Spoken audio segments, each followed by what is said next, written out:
Salam, hər vaxtınız xeyir. Xoş gördük sizi, əziz MİQ və sertifikasiyaya hazırlaşan müdavinlərimiz. Mən Dilarə İbrahimova, ədəbiyyat müəllimi. Sizə bugün bir neçə testin izahını verəcəm. Amma siz bu cür testlərin daima sizin qarşınıza çıxmağını istəyirsinizsə, kanalımıza abunə olub, bəyən düyməsini basaraq bizimlə bərabər bu yolda bir yerdə addımlaya bilərsiniz. Gəldik testlərimizə. Deməli, biz İlyas Əfəndiyevin Xurşudbanu Natəvan əsəri ilə tanışıq və bu əsərdə bizə verilən, təqdim olunan uyğunsuzluğu müəyyən etməliyik. 50-ci testdə uyğunsuzluğu istəyir, əsərin ümumi məğzinə uyğun olmayanı istəyir. Deməli, A bəndində deyir ki, bura diqqət eləyirik uyğunsuzluq sözünə ki, yadımızdan çıxmasın. Deməli, A bəndində deyir, xalqımızın birliyi problemi əsərdə diqqət mərkəzində saxlanılmışdır. Bəli, xalqın birliyi problemi əsərdə diqqət mərkəzində saxlanılmışdır. Amma bizdən uyğunsuzluq istədiyinə görə biz bura bir X qoyuruq. Xarakterlər qarşılaşdırılmış bir-birinə zidd hadisələrin ardıcıl təsviri dramda konflikti gərginləşdirmişdir. Bəli, xarakterlərin qarşılaşdırılması bir-birinə zidd hadisələrin ardıcıl təsviri dramatik konflikti gərginləşdirmişdir. Məsələn, biz misal gətirə bilərik Zahir bəylə Natəvanın qarşılaşdırılmasını, biz misal gətirə bilərik deməli Seyid Hüseyn və digər məclis ünsün, yəni cəmiyyətin adamlarının qarşılaşdırılması və yaxud da biz Knyaz Xasayın xalqın Knyaz Xasaya olan münasibətini və yaxud da şairlərin Knyaz Xasaya olan münasibətini misal gətirə bilərik və s. Şahzadənin göndərdiyi elçinin Natəvanla münasibətini də bura belə deyək də konfliktli misallardan biri kimi götürə bilərik. Bu da doğru olduğu üçün biz burada bir X qoyuruq. Bizə çünki uyğunsuzluq lazımdır. Bizə uyğunsuzluq lazımdır. Gəlirik C bəndinə. Kompozisiya bitkinliyi əsərdə mükəmməl bədii keyfiyyətləri barədə təsəvvür yaradır. Bəli, kompozisiya bitkinliyi əsərin mükəmməl bədii keyfiyyətləri barədə təsəvvür yaradır. Biz bir çox yerdə bitkinlik görürük. Yəni, əsər boş-boşuna getmir və yaxud da haradasa bir kəsiri biz orada görmürük və əsərin başdan ayağa olaraq necə etaplı şəkildə davam etdiyini diqqət çəkir. Natəvanın canişinliyə getməyi, canişinlikdə Knyaz Xasay ilə tanış olması, Knyaz Xasay ilə evlənməsi və Knyaz Xasayın əmisinin bu izdivacı istəməməsi, Knyaz Xasayın arxasınca gəlməsi və s. Yəni, əgər siz də bu cür etapları öyrənmək istəyirsinizsə, aşağıda yazacağım nömrələrlə əlaqə saxlayaraq bizim dərslərimizə qoşula bilərsiniz. 050 50 396 67 07 nömrələri ilə əlaqə saxlaya bilərsiniz. Deməli, C bəndində kompozisiya bitkinliyi, bu da doğru olduğu üçün, amma bizə uyğunsuzluq lazım olduğu üçün biz uyğunsuzluğa baxırıq. Deməli, Knyaz Xasay Xurşudbanu ilə evlənərək Çar Rusiyasına sədaqətli tərəfdaş qazanmaq kimi siyasi məqsəd güdürdü. Əslində xeyr, Knyaz Xasay güdmürdü. Çar Rusiyası onların evlənməsində özlərində siyasi məqsəd güdürdü. Burada Çar Rusiyası ilə Knyaz Xasay sözləri, yəni ki, adların yerləri dəyişilərsə bu doğru olardı. Amma dəyişilmədiyi üçün, yəni Knyaz Xasay Xurşudbanu ilə evlənməkdə hər hansı bir məqsədi güdmürdü. Sadəcə olaraq Xurşudbanunun ötkəmliyi, cavabları onun çox xoşuna gəlmişdi. Yəni ilk görüşdə belə və canişinin də bu izdivacı müsbət qarşılaması Knyaz Xasaya bir irək dirək verir və ona görə də o Xurşudbanu Natavanla evlənmək təklifini Xurşudbanuya edir. Burada yəni Çar Rusiyası məsələsi ilə Knyaz Xasay məsələsini yerləri dəyişilərsə, bu düzgün cavab olardı. Amma buradakı kimi təsvir edildiyi üçün bu cavab əlbəttə ki, səhv sayılır və bizə də uyğunsuzluq lazım olduğu üçün biz elə bu D bəndini götürəcəyik.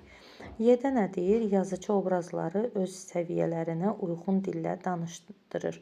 Bəli, əlbəttə, yəni yazıcı hər bir obrazı öz səviyyəsinə uyğun, öz danışıq qabiliyyətinə, öz düşüncə tərzinə, dünya görüşünə uyğun olaraq danışdırırdı. Bu da səhv cavab olduğu üçün bunun da əslində düz olub, amma bizim testimizə uyğun olaraq səhv cavab olduğu üçün biz bunu səhv kimi götürəcəyik. Bunları bir dənə pozaq. Deməli, gəldik ikinci testə. İkinci 51-ci testdə Xurşudbanu Natavan dramı ilə səsləşən fikirləri seçin. Deməli, burada isə biz uyğunluğu müəyyən eləyəcəyik. Deyir ki, müxtəlif obrazları öz səviyyələrinə uyğun danışdırır. Biz yuxarıda da gördük ki, bəli, müxtəlif obrazları öz səviyyələrinə uyğun danışdırır. Natavan haqqında bir doğru fikirdir. Birə bir dəqiqəliyə. Birə bir dənə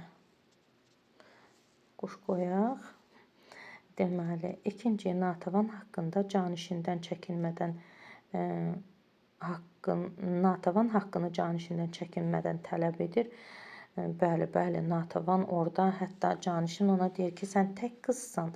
Neynirsən o boyda torpaqları? Deyir ki, o torpaqlar tək mənim deyil, bütün Azərbaycan xalqınındır. Və belə deyək də, çəkinmədən bunu ondan tələb eləyir. Üçüncü, dramatik konflikt insanların daxili dünyası üzərində qurulur. Xeyr, daxili dünyası üzərində yox, xarici dünyası üzərində qurulur. Yəni 2 doğru idi. 3 isə doğru olmadığına görə X deyirik bunu.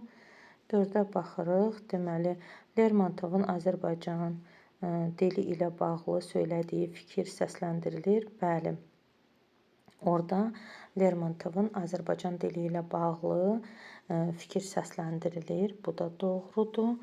Baxırıq 5-ciyə. İslamın millət deyil, din olması fikri Seyid Hüseyni vurğulayır. Bəli, İslamın deməli, millət deyil, din olması fikrini Seyid Hüseyn orada vurğular deyə bir şey yoxdur. Yəni, orada Natavan deməli, öz fikirlərini qeyd edir və irad tutur ki, hələ də siz İslamın millət yoxsa din olduğunu anlamamısınız. Belə bir fikir orada öz əksini tapır. Ona görə də biz buna da bir X qoyuruq. Yəni, bu fikri Seyid Hüseyn yox, Natavan vurğulayır. Özdə acıqcan vurğulayır ki, hələ siz deməli, İslamın millət deyil, din olduğunu anlamamısınız. Burada da 1, 2, 4 D bəndi olacaqdır. Ona görə də biz D bəndini qaralayırıq. 52-ci suala baxaq. 52-ci sualda bizdən nə istəyir? Xurşudbanu Natavan əsərində Natavanın xüsusiyyətləri, Natavanın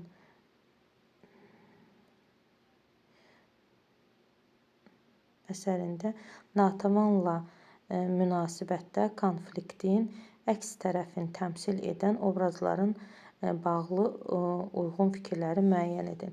Deməli, nə demək istəyir? Xurşudbanu Natavan əsərində Natavanla münasibətdə konfliktin əks tərəfi, yəni digər tərəfini təmsil edən obrazlarla bağlı uyğun fikirləri müəyyən etməyimizi istəyir. Baxaq görək. Deməli, Canişin düşünür ki, Natəvan şeirə sənətə olan münasibəti onu daha humanist qadın etmişdir. Belə bir fikrin orada olmağını düşünmürəm. Əksinə düşünür ki, yəni daha belə deyək də, daha sərt bir qadın olmuşdur. Canişin elə düşünür.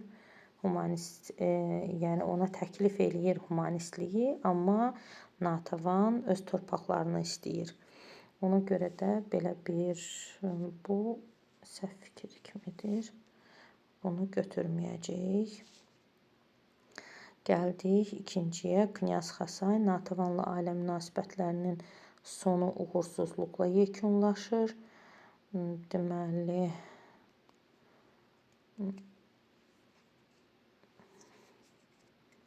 əslində uğursuzluq demək olmaz buna. Yəni onlar uğursuzluqdan çox cəmiyyətin qurbanı olurlar. Bu fikir düşünürəm ki, konfliktli bir fikir deyil. Çünki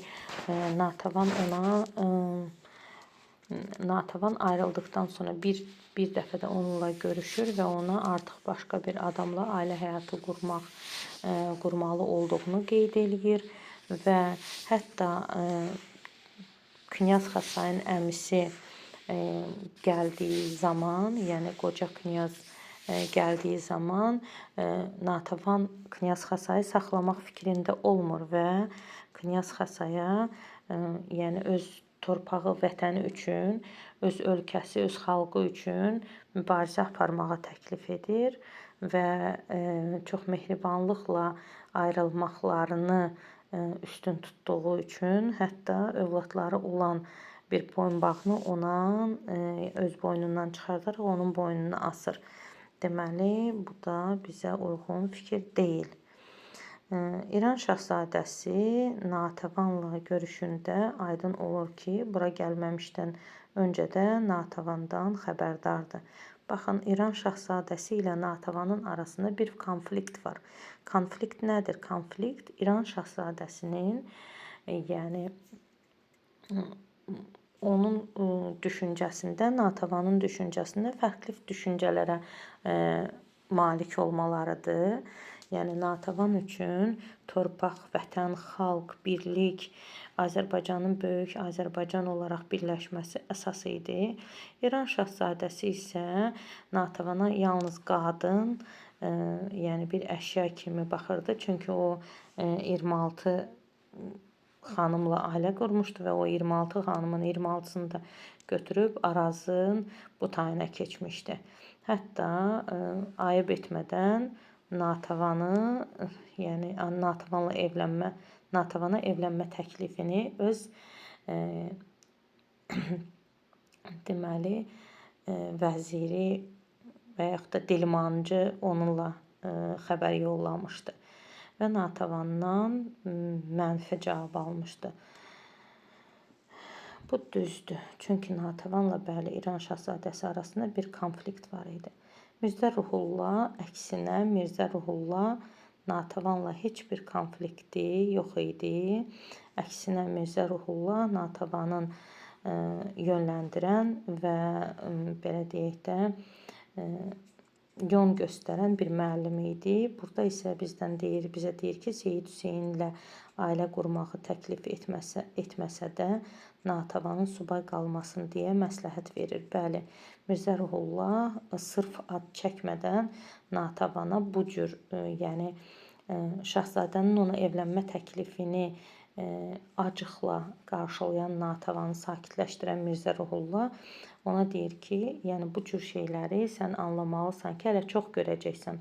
Əgər sən hər hansı bir adamla ailə qurmasan, çünki yəni bu dünya bu cür qurulubdur. Bir qadın xeylağı, bir ailəli mütləq bir ailə sahibi, bir ailə başçısı olmalıdır.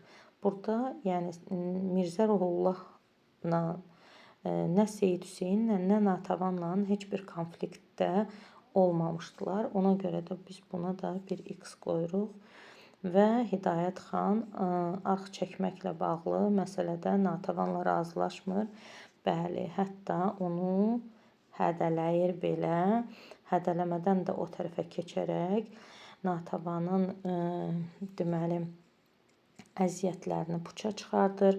Hətta gətirdiyi mühəndisi döyərək döydürür və cəmaət da mühəndisi güc bəla ilə deməli Hidayət xanın insan adamlarının əlindən alır. Onunla da yararlanmayan Hidayət xan hələ üstəlik az qala Seyid Hüseyni də yəni evdə döymək fikrinə düşür. Yəni Hidayət xanla Natavanın arasında bir anlaşılmazlıq, bir konflikt qabarıq şəkildə öz əksini tapır. Deməli, İran şahzadəsi və Hidayət xanla olan Natavanla olan konflikti götürəcəyik. Digərləri isə heç bir konflikti yox idi Natavanın. Ona görə də biz burada B bəndini işarələyirik.